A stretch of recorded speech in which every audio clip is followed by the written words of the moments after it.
থেকে ভয় পান? সবাই ভয় পান?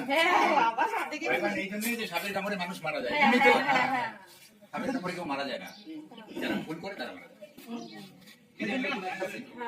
প্রায় কামড় খেয়ে মারা গেছি। আমরা কিছু ভুল করে ফেলি সাপে কামড় দিলে, তাই এই ভুল থেকে নিতে হবে।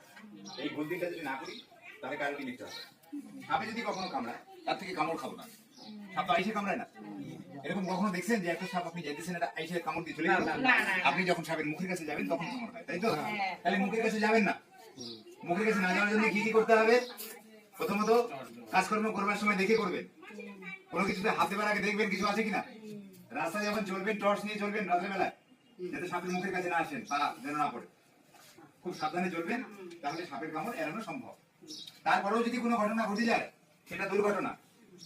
আমরা রাস্তাঘাটে চলার সময় যেরকম বাইকে দুর্ঘটনা হয়, ইলেকট্রিকে দুর্ঘটনা হয়, বা আকাশ থেকে বাস পড়ে সেখান থেকে দুর্ঘটনা হয়, কেউ জলে পড়ে গিয়ে দুর্ঘটনা হয়, ওরকমই একটা সাপের কামড় একটা দুর্ঘটনা।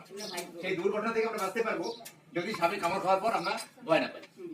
প্রথমে ভয় পাবো না, যেখানে কামড় খাবো সেখান থেকে হাঁটবো না, বাড়িতে 1 মিনিটও থাকবো না, সোজা হসপিটাল যাবো। হসপিটালে আবার সাপ নিয়ে যাবো না, সাপ দেখে চিকিৎসা হয় না।